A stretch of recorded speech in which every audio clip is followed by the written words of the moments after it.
Hello बच्चों, आज मैं स्टार्ट कर रहा हूं क्वेश्चन नंबर 45 से। 35 years chapter wise topic wise solution and NEET का question number 45 unit and dimension. क्या है क्वेश्चन, पहले क्वेश्चन समझते हैं। Planck's constant h, speed of light in vacuum c and Newton's law of gravitation constant g are three fundamental constants. कह रहे कि fundamental constants है। Which of the following combination of these has the dimension of length?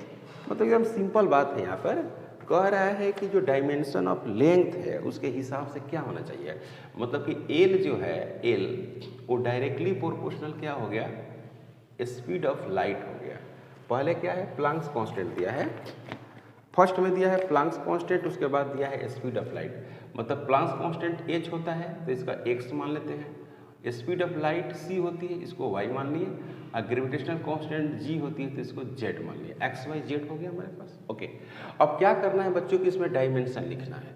इसका dimension लिखना है तो dimension लिखते हैं। पहले h का डायमेंशन लिखते हैं। E इजिकल टू क्या होता है, h न्यू होता है।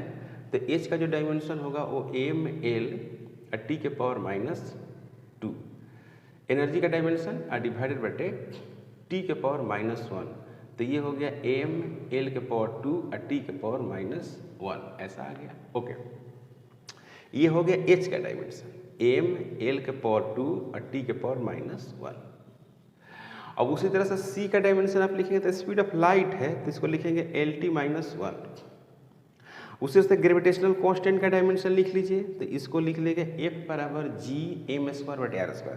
तो ये हो जाएगा m के पावर -1 और l के पावर 3 और t के पावर -2 ऐसे। तो l का जो डायमेंशन है l का वैसे लिखेंगे। l का डायमेंशन कितना हो जाएगा बच्चों, यहाँ पर हो जाएगा क्या कि l का डायमेंशन लिखेंगे तो m के पावर 0, l के पावर 1 और t के पावर 0 इतना लिख दिए। उसके बाद क्या लिखेंगे, h का क्या लिखेंगे, m लिखेंगे, l के पावर 2 लिखेंगे और t के पावर -1 लिखेंगे और x लिखेंगे l। ओके, यहाँ पर लिख दिए किसका, h का। अब क्या लिखते हैं c का, तो यहाँ पर लिखेंगे क्या lt -1 और यहाँ पर लिखेंगे y। अब लिखते हैं ग्रेविटेशनल कांस्टेंट का। ग्रेविटेशनल कांस्टेंट क्या होगा, m के पावर -1 होगा और l के पावर क्या होगा 3 होगा और t के पावर माइनस कितना होगा 2 होगा, यहाँ पर क्या होगा z होगा। तो यहाँ पर क्या होगा m के पावर 0 होगा, l के पावर 1 होगा, t के पावर 0 होगा। यहाँ पर क्या होगा m के पावर यहाँ पर x है, m के पावर x है, l के पावर 2x है, t के पावर -x है, l के पावर y है और t के पावर -y है, m के पावर -z है, l के पावर 3z है, t के पावर -2z है।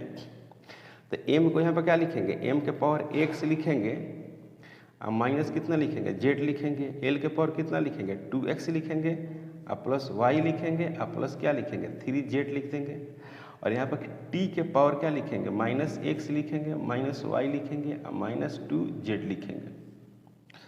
इसको ऐसे लिखेंगे। यहाँ पर लिखेंगे m के पावर 0, l के पावर 1 और t के पावर क्या होगा 0 होगा। समझ में आया, बात समझ में गए। अब इसमें क्या है कि m के पावर 0 को हम इक्वेट करते हैं। तो m के पावर 0 इक्वेट करेंगे तो क्या मिलेगा, m के पावर 0 को इक्वेट करेंगे तो m के पावर यहाँ पर x -z करेंगे। 0 इजिकल टू x -z, तो x इजिकल टू क्या मिला z मिल गया। यहाँ पर इसको घेर के रखिए, इक्वेशन नंबर फर्स्ट मान लीजिए। दूसरा है कि l के पावर 1 है और फिर l के पावर इतना है, तो आप सबको बराबर कर सकते हैं। यहाँ पर 1 is equal to 2x plus y अब प्लस 3z ऐसे होगा। 1 is equal to 2x plus y plus 3z और t के पावर 0, यहाँ पर क्या हो गया 0, यहाँ पर लिखेंगे ना इसको 0 लिख देंगे, है ना। तो 0 is equal to -x -y -2z ऐसे लिखेंगे। इसको सोल्व करेंगे तो क्या मिलेगा 0 is equal to x plus y अब प्लस 2z।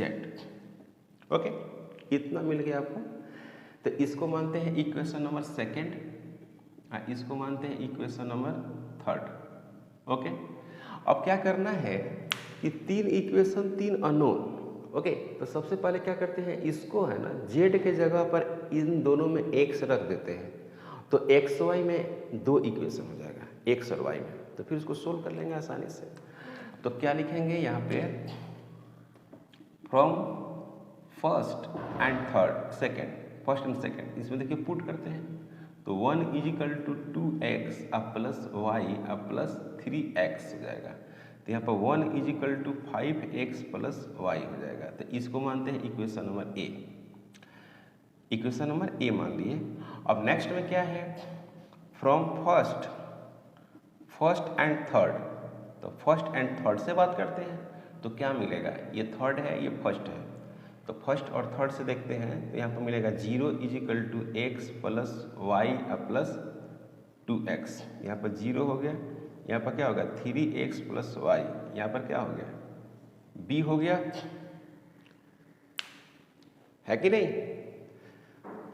तो 1 = 5x प्लस वाई और 0 = हो गया 3x प्लस वाई। ओके, अब इससे पुट करते हैं। देखिए from a and b, from a and b, a और बी से अगर आप सोल्व करेंगे तो इसमें पुट कर दीजिए, इसका वैल्यू पुट करिए। तो x = यहाँ से क्या मिलेगा, x = -y/3 मिलेगा। तो यहाँ पुट करिए 1 = -5/3 हो गया इंटू वाई अब प्लस वाई। तो क्या मिलेगा 1 = इसको सोल्व करिएंगे तो -5y अब प्लस 3y और डिवाइडेड/3 होगा, है ना। तो इसको लिखेंगे क्या, -2y डिवाइडेड/3 = 1। क्लियर, यहाँ तक कोई डाउट है।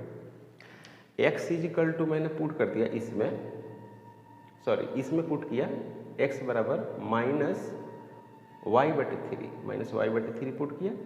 तो कितना हो जाएगा आप देख ले रहे हैं, -y/3। अब पहले से y था, पहले से क्या था y था, तो यहाँ पर पुट कर दिया था, ऐसा हो जाएगा -2y/3।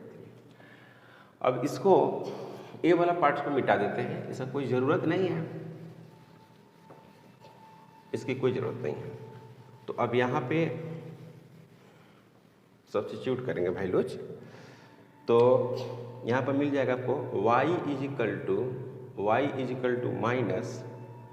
-3 डिवाइडेड/2 ऐसा मिला y = तो x = क्या मिल जाएगा, देखिए x = जो मिलेगा वहाँ पर पुट करिए वहाँ पे। तो क्या हो गया -1/3 तो पहले ही से है, और फिर -x की जगह y की जगह पर आएगा 3/2। तो ये माइनस माइनस कैंसिल हो जाएगा, e हो जाएगा आपको 3, तो ये 1/2 आएगा। तो x आ गया 1/2, ओके, x आ गया 1/2 और y आ गया आपको 3/2। तो z भी कितना आ जाएगा 1/2, ओके, इतना आ गया। तो इतना जब आ गया तो आप रिजल्ट कैलकुलेट कर सकते हैं। रिजल्ट क्या है, रिजल्ट में है कि ऑप्शन के हिसाब से वैल्यूज को वहाँ पर पुट करते हैं। पहला इक्वेशन में वैल्यूज को पुट करेंगे तो क्या मिलेगा, यहाँ पर क्या मिलेगा, L डायरेक्टली प्रोपोर्शनल h के पावर x, c के पावर y और g के पावर कितना z मिलेगा। L डायरेक्टली प्रोपोर्शनल h यहाँ पर क्या होगा 1/2 होगा, c के पावर y है, c के पावर y है तो माइनस कितना होगा 3/2 होगा, और g के पावर z है तो इसका भी वैल्यू कितना होगा 1/2 होगा। तो यहाँ पर L डायरेक्टली प्रोपोर्शनल h और g इसका पावर कितना होगा 1/2 होगा, और c के पावर कितना होगा, c के पावर हो गया 3/2 हो गया c के पावर। ऑप्शन देखिए क्या क्या ऑप्शन है। एक ऑप्शन में है रूट अंडर ऐसा है, इस तरह से ऑप्शन दिया हुआ है, L directly proportional root under G और H डिवाइडेड C के पावर 3/2, पहला ही ऑप्शन है। पहला ऑप्शन आप देख रहे हैं इसी तरह से है, तो आंसर हो जाएगा पहला ही, मतलब कि आंसर जो है A हो जाएगा इसमें। MTG का अगर किताब आपके पास है तो उसके अकॉर्डिंग आंसर। अब ये सवाल जो है, ये सवाल पूछा है 16 में, 2016 में। तो 2016 में किसी का 720 में 720 नहीं आया था। इसका क्या मतलब हुआ? इसका मतलब ये हुआ कि जो क्वेश्चन है 45 1 मिनट में बनेगा ही नहीं। अगर कितने भी आपका कैलकुलेशन फास्ट है तो 1 मिनट में आप नहीं बना पाइएगा, मतलब कि आप टोटल क्वेश्चन नहीं बना सकते। इसका मतलब यही ना हुआ।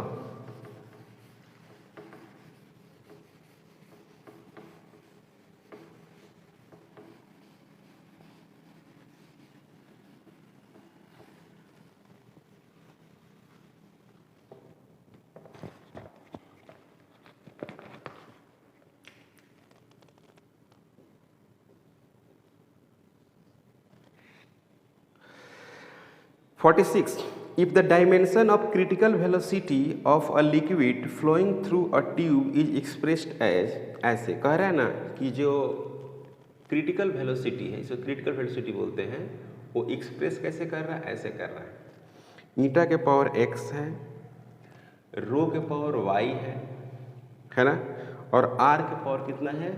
z, ऐसे कह रहा है। Okay, where rho eta and rho and r is the coefficient of viscosity of liquid, density liquid and radius of the tube respectively, then value of x y z आपको निकालना है। x y z का value निकालना है ना। तो e है आपको वेलोसिटी, ये कोफिशिएंट ऑफ विस्कोसिटी है, इसकी जो डायमेंशन होती है वो m l -1 और t -1 होती है ना, इसकी डायमेंशन। ये डेंसिटी है, तो डेंसिटी का आप जानते हैं मास बटे वॉल्यूम होता है, यानी m l के पावर -3 होता है। आप r का डायमेंशन जानते ही हैं, ये l होता है, l और v जो हो गया, v यहाँ पर क्या हो गया? m के पावर 0 हो गया l और t -1 हो गया, इस तरह से हो गया। ओके, तो यहाँ पर क्या हो गया? vc इजिकल टू ईटा, इसका डायमेंशन क्या है? x है, इसका डायमेंशन क्या है? रो, इसका डायमेंशन y है, और इसका डायमेंशन r, इसका डायमेंशन z है,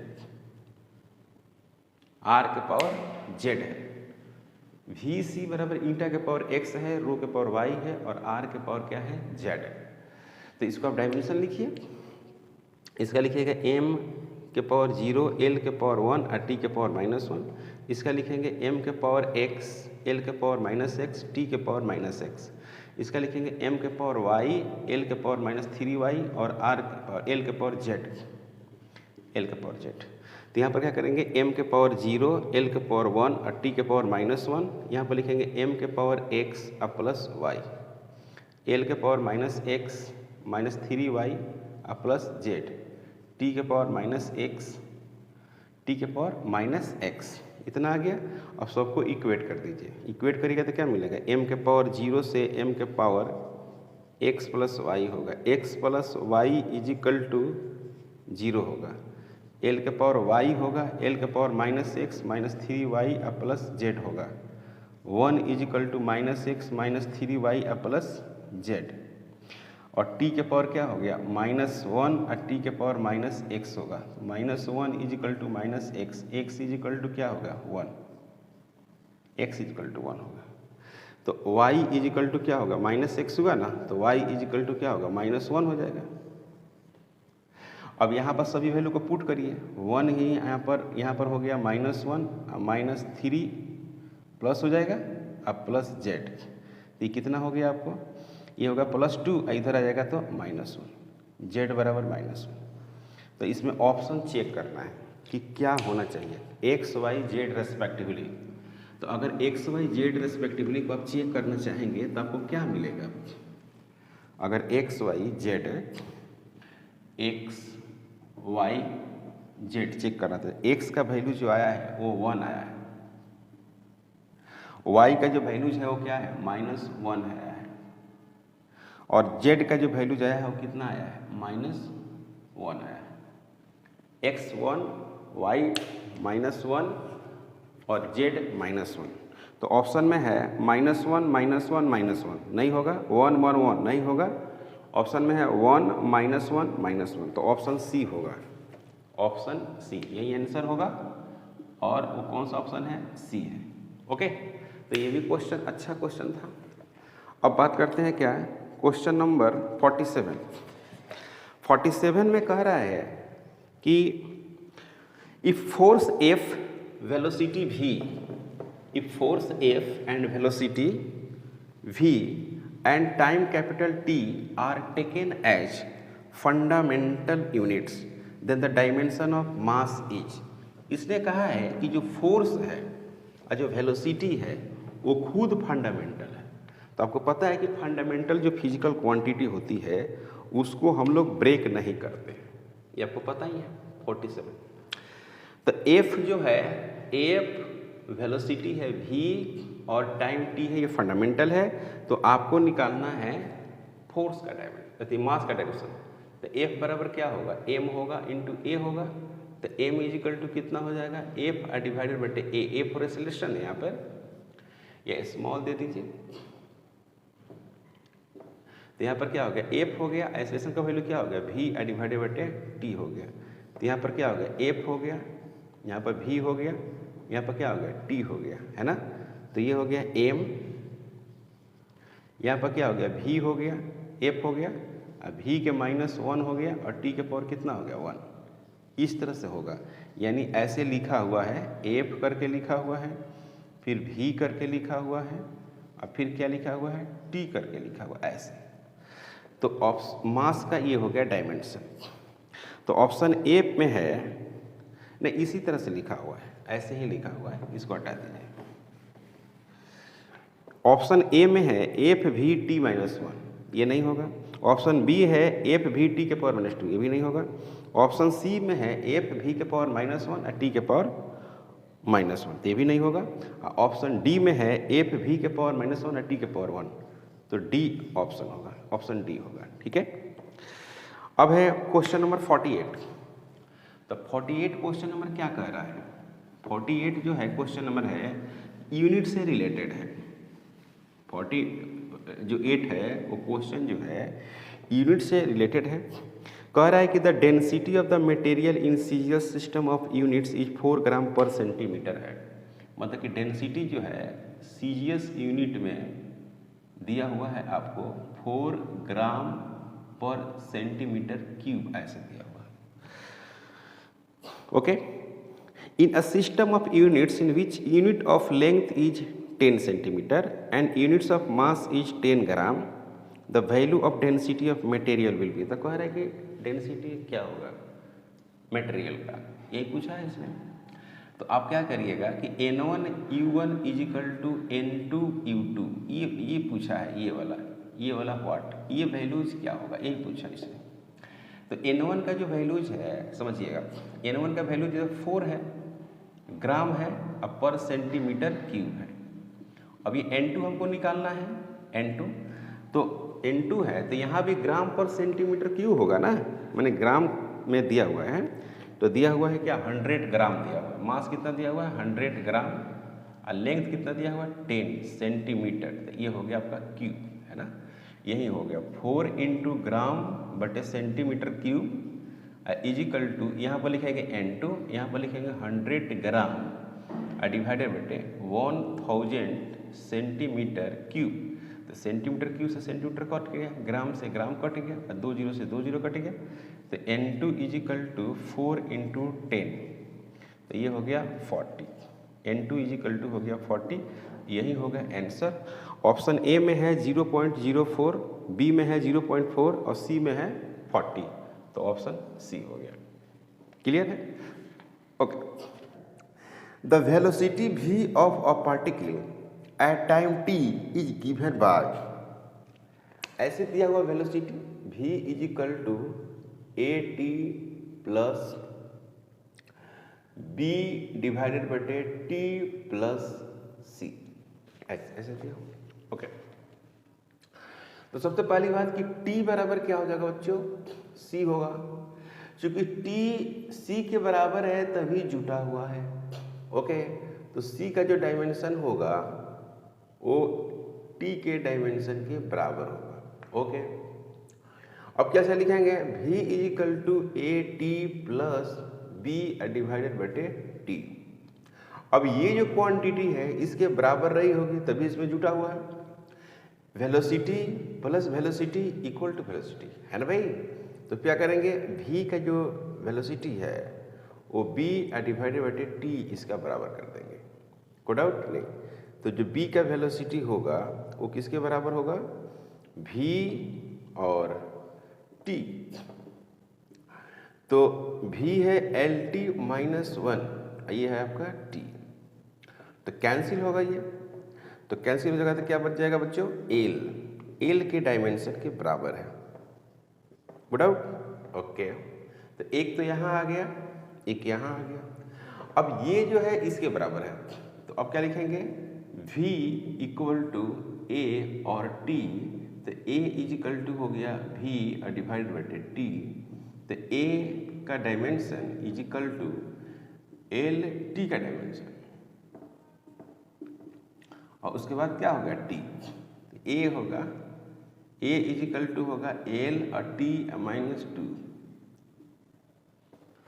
a को जो है एक्सेलरेशन होगा। तो डायमेंशन पूछा है a b और c का, तो देखो लिख रहे हैं भाई, a का डायमेंशन हो गया LT माइनस 2, b का जो डायमेंशन हो गया वो हो गया l, और c का जो डायमेंशन हो गया वो हो गया t।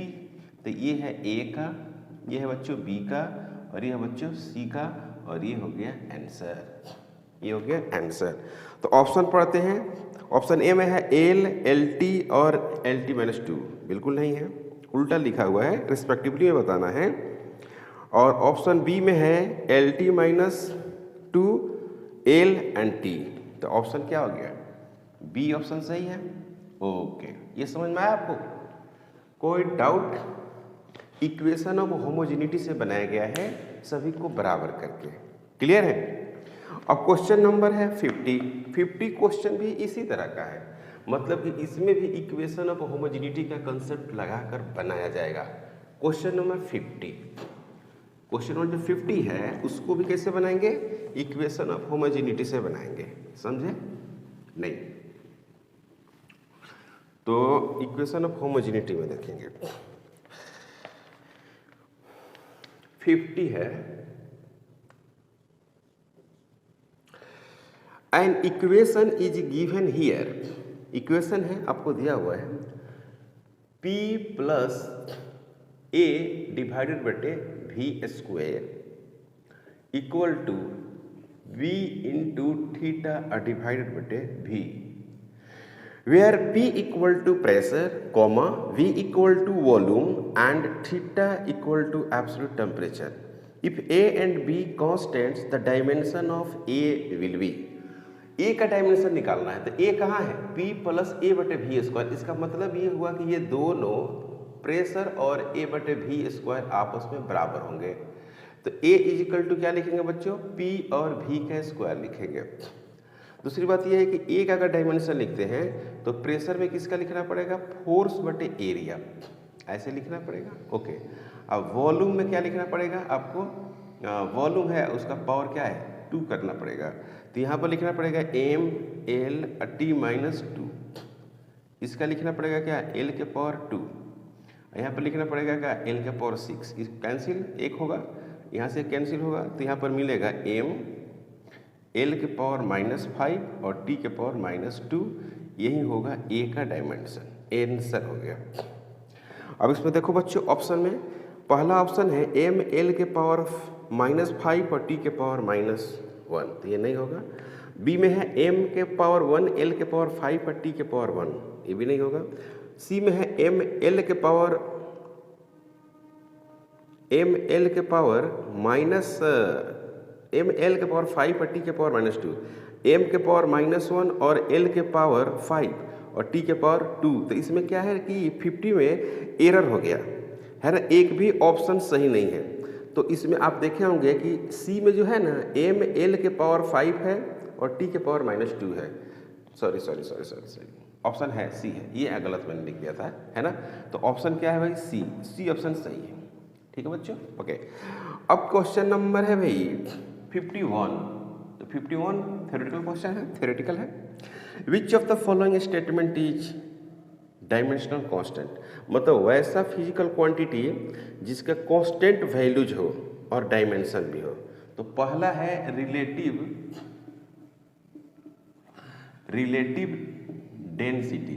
तो सबसे पहली बात है कि इसकी वैल्यू जो है वो चेंज करेगी वैल्यू, सबसे पहली बात। और नो डायमेंशन, इसका डायमेंशन नहीं होगा। जैसे रिलेटिव डेंसिटी है तो वाटर का रिलेटिव डेंसिटी अलग होगा, ग्लास का रिलेटिव डेंसिटी अलग होगा, आयरन का रिलेटिव डेंसिटी अलग होगा। तो इसने कहा है कि डायमेंशनल कांस्टेंट का मतलब होता है कि वैसा कांस्टेंट जिसका वैल्यू फिक्स होगा और कांस्टेंट भी होगा। डायमेंशनल कांस्टेंट का मतलब वैसा कांस्टेंट वैल्यू जिसका मान हमेशा फिक्स रहेगा और डायमेंशन भी होगा। तो ये पहला है कि नहीं होगा, क्यों? क्योंकि रिलेटिव डेंसिटी का वैल्यू फिक्स नहीं है। और दूसरी बात ये है कि इसकी डायमेंशन भी नहीं होती है। सही बात है। दूसरा है ग्रेविटेशनल कांस्टेंट, तो यही आंसर होगा, ग्रेविटेशनल कांस्टेंट। तो ग्रेविटेशनल कांस्टेंट में आप पढ़े होंगे कि कैपिटल जी का जो वैल्यू होता है वो 6.67 10⁻⁻11 न्यूटन मीटर स्क्वायर डिवाइडेड पर केजी का स्क्वायर, ऐसे होता है। और ये फिक्स है हमेशा के लिए। तो F इजिकल टू लिखते हैं जी एम का स्क्वायर डिवाइडेड आर स्क्वायर। तो जी का जो डायमेंशन लिखिएगा वो आएगा m के पावर -1, l के पावर आएगा 3 और t के पावर -2, इस तरह का आएगा। तो आंसर कौन हो गया? बी आंसर हो गया, है ना? बी आंसर हो गया। सी आंसर होगा? नहीं होगा। जब बी होगा तो सी होगा भी नहीं। सी में है कि रिफ्रैक्टिव इंडेक्स। तो रिफ्रैक्टिव इंडेक्स जो होता है वो हम सभी का अलग अलग होता है और इसका फिक्स मान नहीं होता। रिफ्रैक्टिव इंडेक्स का अलग अलग मीडियम के लिए अलग अलग होगा और सेम फिजिकल क्वांटिटी का रेशियो, इसका डायमेंशन नहीं होगा। पॉइजन रेशियो भी क्या होता है? पॉइजन रेशियो जो होता है डिस्टेंस बटे लेंथ का एरिया होता है, माने कि डायमीटर बटे लेंथ होता है। तो इसका भी अलग अलग मटेरियल का अलग अलग मान होता है प्लस डायमेंशन नहीं होता है। तो ऑप्शन क्या हो गया इसमें? बी हो गया। क्लियर है। अब बात करते हैं 52 का। 50 हो गया, 51 हो गया। अब बात करते हैं बच्चों 52 का। 52 देखिएगा 52 में क्या है।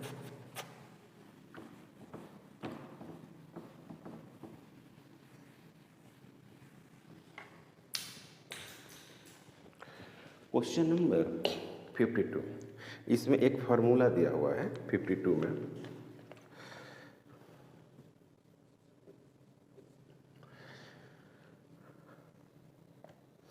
टर्पेंटाइन ऑयल है, यानी टर्पीन को बोल रहा है। ऑयल इज फ्लोइंग थ्रू, एक ऑयल है, oil is flowing through a tube of length L and radius R। Okay, the pressure difference between the two ends of the tube is P। The viscosity of oil is given by, दिया हुआ है formula में, V velocity है for oil है at a distance x, axis of the tube, the dimension of eta. तो dimension of eta तो हम लोग कई बार निकाल चुके हैं, है ना, इसमें कोई प्रॉब्लम नहीं है, लेकिन आप निकाल लीजिए। कह रहे ईटा इजिकल टू P, यहाँ पर लिखेगा कि R का स्क्वायर माइनस x का स्क्वायर और डिवाइडेड बटे 4V और L।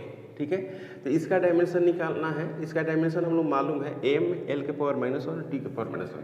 ये प्रेशर है, क्या है? प्रेशर। तो ये फोर्स बटे एरिया हो जाएगा। ई क्या हो जाएगा? ई L स्क्वायर हो जाएगा। यहाँ फोर्स से कोई मतलब है नहीं, खाली V इंटू L कर देते हैं।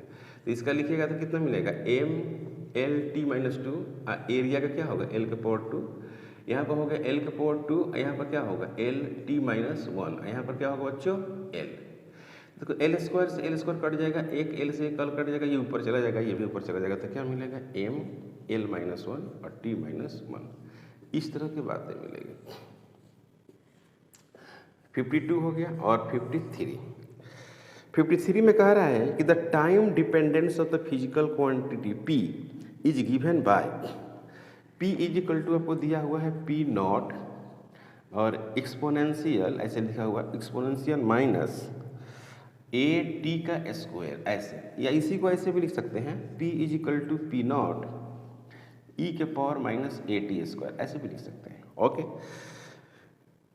Where a is the constant and t is the time, the constant is, कह रहे कि कांस्टेंट का क्या डायमेंशन होगा, तो सबसे पहले बात की इसका डायमेंशनलेस कहते हैं, डीएल कहते हैं। तो a t square is equal to क्या लिख देंगे, 1 लिख देंगे। ओके, तो ए इज इक्वल टू क्या लिखेंगे, 1/t का स्क्वायर लिखेंगे। तो ए लिखेंगे ए, यहाँ पर क्या लिखेंगे, टी के पावर -2, टी के पावर -2, इसको लिखेंगे टी के पावर -2। तो ऑप्शन ए में है इज डायमेंशनलेस, गलत है। ऑप्शन बी में है टी के पावर -2, डायमेंशन क्या है, टी के पावर -2, तो बी ही आंसर होगा।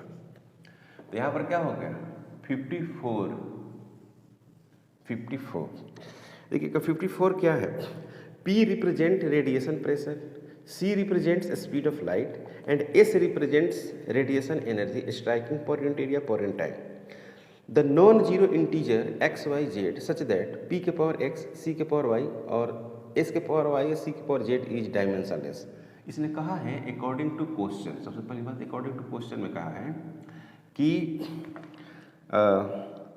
P के पावर x, P के पावर x, S के पावर y और C के power z is equal to dimensionless. Is equal to क्या कहा है, डायमेंशनलेस, डायमेंशनलेस। तो सबसे पहले इसको क्या करेंगे हम, P के पावर x, x के पावर y और C के power z is equal to m के पावर 0, L के पावर 0, T के पावर 0। कोई डाउट, यहाँ तक कोई डाउट बच्चों? नहीं, मतलब कि ये कह रहा है कि ये बेचारा डायमेंशनलेस है।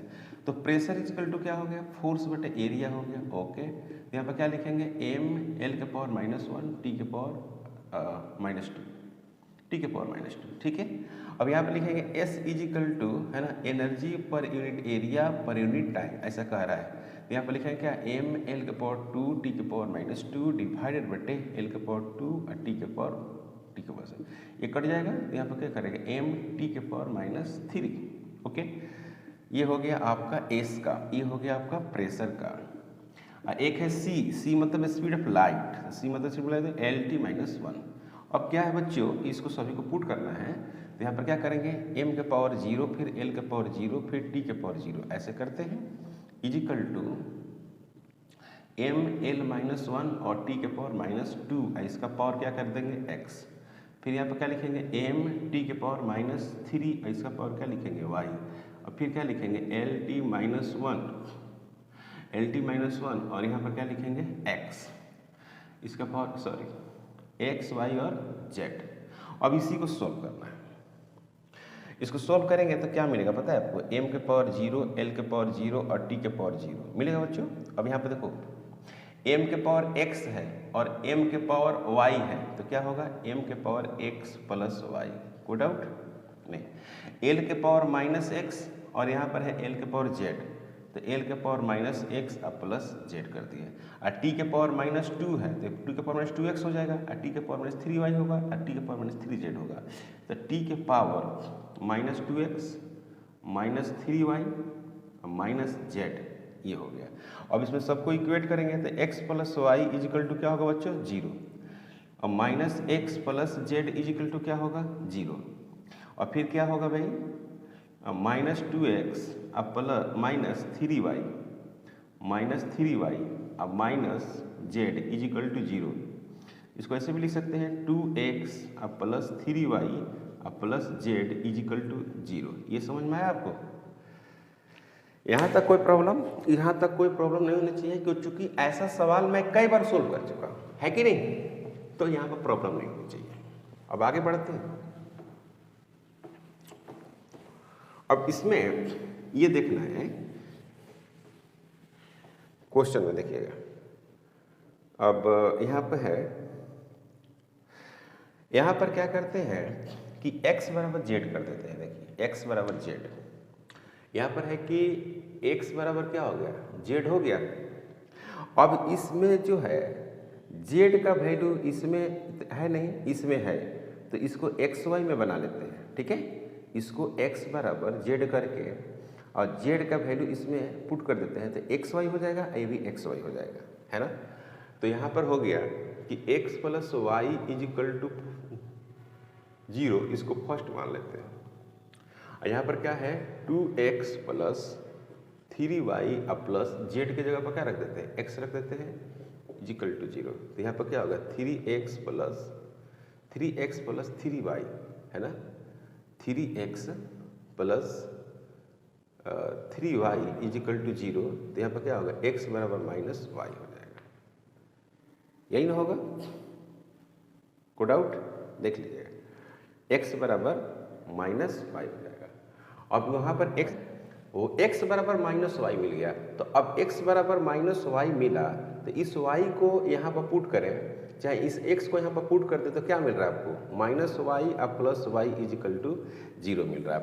तो ऐसा ऑप्शन तो है नहीं, ऑप्शन है आपके पास x बराबर 1/2 और y बराबर 1/2, x बराबर माइनस 1/2 और y बराबर सॉरी ऑप्शन दूसरा पढ़ रहे हैं।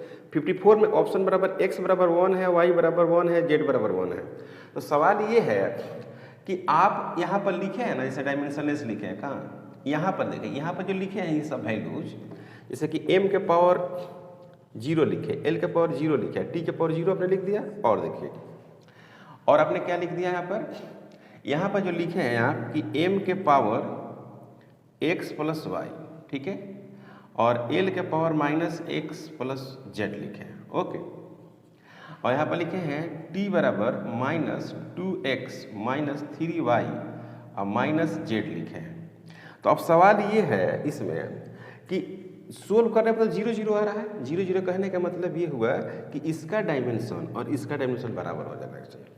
जैसे x बराबर आपको यहाँ पर y बराबर 0 आया, तो फिर यहाँ पे x पुट करेंगे तो x बराबर भी 0 आ जाएगा।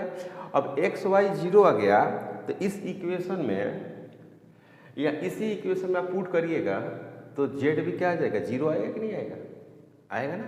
समझे बात को, बात यहाँ पर यह है कि हम y बराबर जब सोल्व किए तो 0 आ गया, मतलब कोई मतलब ही नहीं आया, 0 की बात ही नहीं आई, तो x भी 0 हो जाएगा, तो z भी 0 हो जाएगा। तो अब ये सब 0 0 हो जाएगा, तो ये डायमेंशनली क्या होगा, करेक्ट हो गया, मतलब कि इधर का डायमेंशन और इधर का डायमेंशन बराबर हो गया। अगर यहाँ पर x बराबर 0, y बराबर 0, z बराबर 0 करेंगे तो m के पावर 0, l के पावर 0, t के पावर 0, इधर पहले से ही है, जो यहाँ पर पहला क्वेश्चन अकॉर्डिंग टू क्वेश्चन यही रहना है।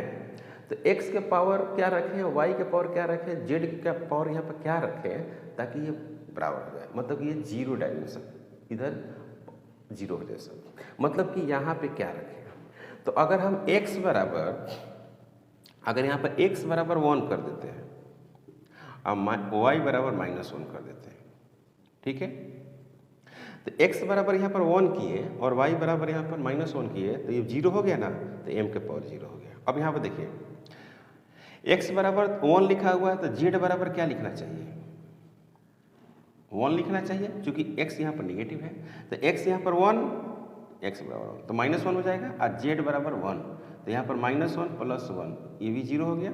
अब यहाँ पर देखिए, यहाँ पर x के जगह पर क्या रखना है 1, तो -2 हो गया, और y की जगह पर क्या रखना है -1, तो -2 अब माइनस प्लस, -2 अब +3, और z के बदले 1 रखते हैं, तो -2 + 3 अब -1, तो -3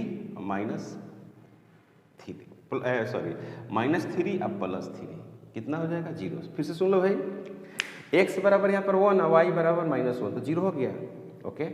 और यहाँ पर देखो x बराबर -1 पहले से है, तो यहाँ पर x बराबर 1 रखेंगे तो ये -1 हो जाएगा, ओके। और z बराबर 1, तो ये 0 हो गया, मैंने m के पावर 0, m के पावर 0, l के पावर 0, l के पावर 0, सही है, सही है। उसके बाद देखो यहाँ पर z बराबर क्या रखना है, 1 रखना है, तो यहाँ पर -1 हो गया, x बराबर यहाँ पर 1 रखना है, तो ये -2 हो गया, तो -2 और -1 कितना हो गया, -3, तो -3 आ गया, इन दोनों को मिलाकर -3 हो गया। और यहाँ पर y बराबर क्या रखना है, -1, तो यहाँ पर +3, -3 और +3, 0 हो गया। कहने का मतलब है कि ये वैल्यू रहेगा तो सेटिस्फाइड होगा, इसको सोल्व करेंगे तो कुछ नहीं आएगा, पर ऐसे देखिए सेटिस्फाइड है। तो ऑप्शन के हिसाब से हम लोग बात करेंगे। तो पहला ऑप्शन में है x बराबर 1, y बराबर 1, z बराबर 1, तो ये नहीं होगा। x बराबर -1, y बराबर 1, z बराबर 1, ये भी नहीं होगा।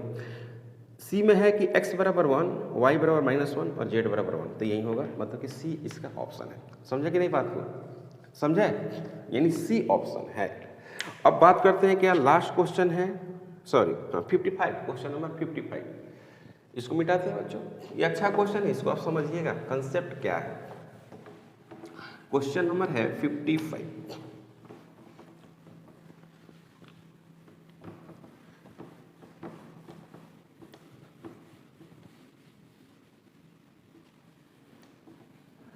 क्वेश्चन नंबर 55 क्वेश्चन है कि the frequency of vibration of mass m suspended from a spring constant k is given bye relation. ये फ्रीक्वेंसी दिया हुआ है, फ्रीक्वेंसी इज इक्वल टू दिया हुआ है a m के पावर x है और k के पावर y है, k के power y, where a is dimensionless constant, the value of x and y। ठीक है, ये है स्प्रिंग कांस्टेंट, स्प्रिंग कांस्टेंट इसका नाम है, इसको बोलते हैं, ये मास है भाई, ये क्या है बच्चों, फ्रीक्वेंसी, इसको फ्रीक्वेंसी पढ़ते हैं। यहाँ पर क्या है, डायमेंशनलेस कांस्टेंट है, तो यहाँ पर क्या होगा, m के पावर 0, l के पावर 0 और t के power -1, this is the frequency. ये हो गया डायमेंशनलेस, तो m के पावर कितना हो गया x, ये हो गया क्या, फोर्स, तो f/x होता है, f/ क्या होता है, x, तो यहाँ पर हो गया m के पावर x, यहाँ पर हो गया m के पावर y, और l ऊपर भी रहेगा, और सॉरी यहाँ पर एक और लाइन और लिखिए, l और t के पावर -2, तो यहाँ पर ये कट जाएगा, l से l कट जाएगा, तो यहाँ पर क्या होगा, m के पावर x, m के पावर y और t के पावर -2y, तो यहाँ पर क्या होगा, mx प्लस y और t के पावर -2y। ओके, यहाँ पर हो गया m के पावर 0, l के पावर 0, t के पावर -1। कोई प्रॉब्लम? ओके, तो यहाँ पर कोई प्रॉब्लम नहीं है, तो यहाँ पर लिखेंगे क्या, m के पावर 0, तो m के power x plus y, okay, तो 0 is equal to x plus y। यहाँ पर क्या लिखेंगे, t के पावर -1 और t के पावर -2y, तो -1 is equal to -2y, y is equal to 1/2, y is equal to 1/2 आ गया, तो x इज इक्वल टू क्या आएगा, -1/2,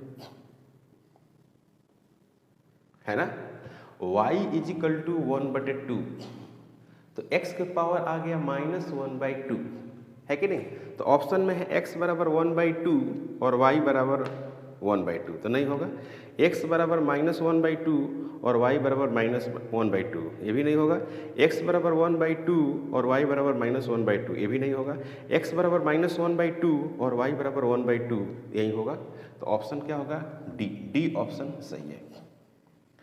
ओके, और लास्ट क्वेश्चन है, इफ x बराबर at plus bt square where x is distance travel by the body in kilometres and t is in the second, then the value of b, तो b का आपको dimension पूछा है, मतलब कि यहाँ पर दिया हुआ है x equal to at plus bt का स्क्वायर, bt का स्क्वायर दिया, ठीक है, तो पूछा है कि b का डायमेंशन क्या होगा, तो ये डिस्टेंस है, तो ये भी डिस्टेंस, तो क्या होगा, x बराबर bt स्क्वायर नहीं हो जाएगा, तो b इज इक्वल टू क्या होगा, x/t का स्क्वायर होगा, तो b का dimension is equal to x का डायमेंशन डिवाइडेड बटे t स्क्वायर का डायमेंशन, तो यहाँ पर क्या लिखेंगे बच्चों, l और t -2, यही हो गया डायमेंशन, तो ऑप्शन ए है,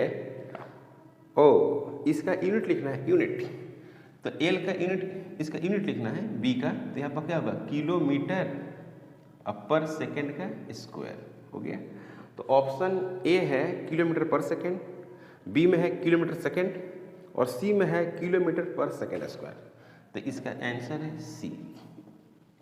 इतना क्वेश्चन है, आप जब ये नीट का ये वाली जो क्वेश्चन बैंक आप लीजिएगा, तो इसमें आपको 56 क्वेश्चन मिलेंगे, कहाँ से कहाँ तक है, 2022 से लेकर 1988 तक, 2022 से लेकर 1988 तक है, मतलब कि 35 ईयर्स का क्वेश्चन है, तो यहाँ पर यूनिट डायमेंशन में 1 से लेकर 56 तक क्वेश्चन मिला, और इन सभी क्वेश्चन को मैं सोल्व किया हूँ और आपको समझाने की कोशिश किया हूँ। तो आज हम लोग फिनिश करते हैं। नेक्स्ट लेक्चर में हम लोग motion in straight line NCERT के अकॉर्डिंग जो चैप्टर है उसको लेकर चलेंगे। आप अगर हमारे चैनल पर नए हैं प्लीज़ सब्सक्राइब करें, शेयर करें। Thank you.